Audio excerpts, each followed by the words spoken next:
Let's bring in New York City Congressman Donovan Jr. He's the chairman of the subcommittee on the Homeland Security Committee that deals with emergency preparedness and response.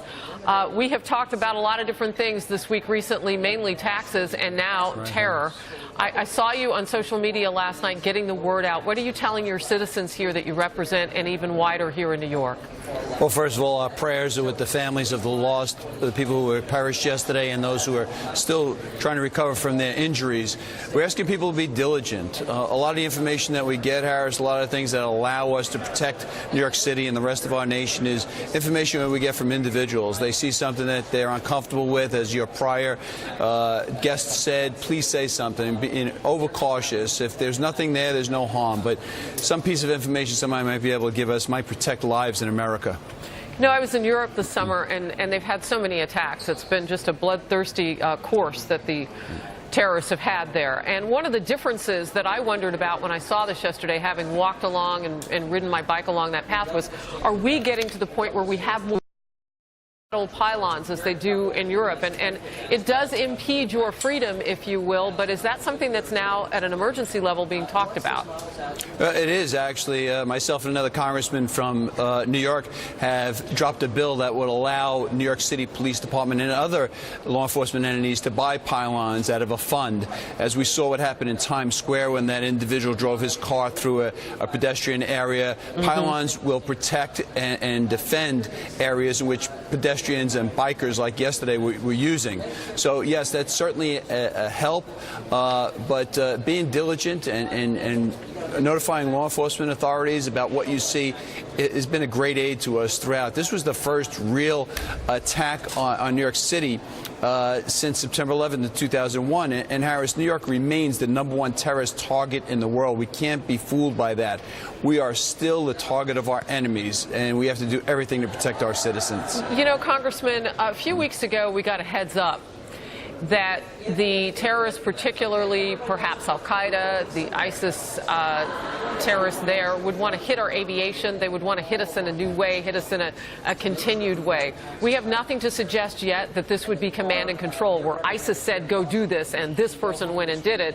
But we talk about it in terms of being ISIS-inspired. Where are we in our journey along this, and how does that announcement play a role maybe in what we saw yesterday?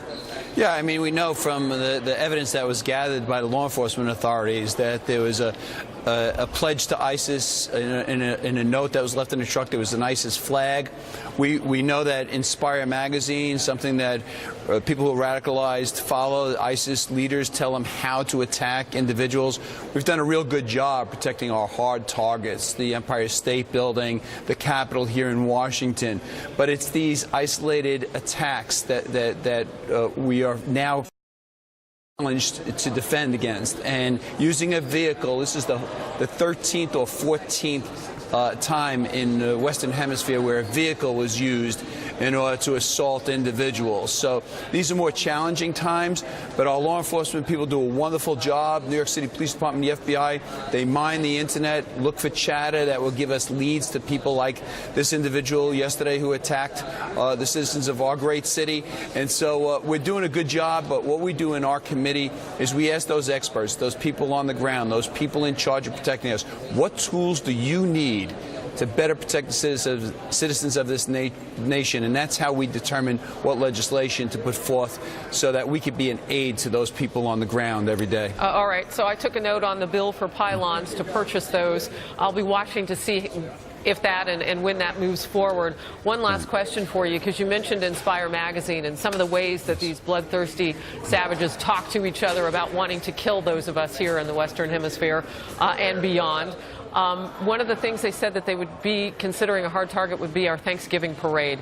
You, I think, are the only congressman in New York who lives in Manhattan. Correct me if I'm wrong. This falls in a jurisdiction, though, that's even wider for those of us who come from out of state to go to that parade. Are you looking at that any differently after yesterday? I am actually a Staten Island resident, Harris, but I'm also the only Republican member of Congress from New York City. So, and yes, there'd be great protection. People should go to the parade. People should participate in the marathon this weekend. New York City Police Department and the FBI do a wonderful job. We have to continue to live our lives. We just have to be diligent in doing it. But the women and men of our law enforcement community do a great job in protecting us. We have to continue to live our lives. We can't let these folks defeat us. We will defeat them. And we'll defeat them by protecting our freedoms, which making them jealous of us. All right. Congressman Donovan, thank you.